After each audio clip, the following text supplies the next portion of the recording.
ராமேஸ்வரம் முருகன் மீது எழுதிய குறிஞ்சிமான் செய்யுள் நாடகம்.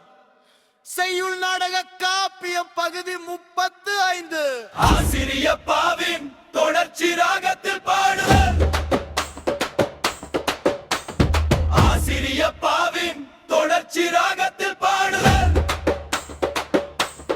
மான்விழி நங்காய் தேடிய தூட்டும் சேனையின் அசைவும் இசைக்கு நின் இசையும் கேளிதம் தருவதாய் தீர்ந்தரு விழி மகிழ்ந்து வேலையும் மயிலையும் முறுக்கும்.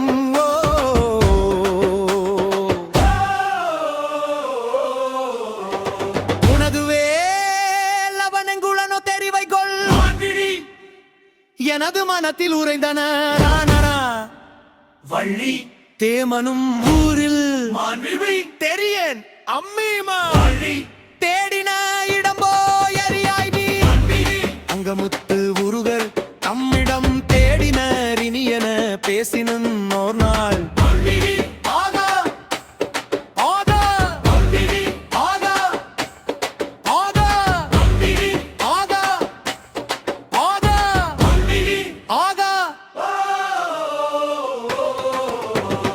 வடடை வேலுமிழ்தனை என்ன உரையார் வழியரோர் என்றான் கொடுவேல் தரவும் இருள் சூழ் மத்தியில் இருவரும் அதிர்ச்சியாம் அடிமன முடைந்தியோய் கொடுநீர் பாயும் கரு சிறுவெங்காய் மரமுண்டாங்கே சிறுமலை சிறந்த பெருநாள் வெல்பின் தண்ணீர் கொண்ட புண்ணிய பலமரம் முற்றம் என்னிட உதைப்பதன் வாண்டிரி கற்றலை அழுத்தா தெருகி விருவது போல அழுதிட பலன் மேல் அழகும் என் முதன் பாதையும் தீட்டி பழகினான். பரதரா அழுவது போக்கி ஒருவரும் பேசாமல் இரவு கொழுத்திருந்தோம் திரையிடை மலர்நத தாமரை படர்த்தென் கருதோ உணர்ந்தென குன்றா சேந்தனர் வருவதும் தெரியாமல் இருப்பது மாதனி என் நமதை கற்றிலன் நக்குணம் தகர்ந்திலன் சேர்ந்திட சேர்ந்திலன் கார்குடில் பார்த்திலன் தீர்க்கமும் இன்றும் தெரியார் காண வீடும் தீந்தழல்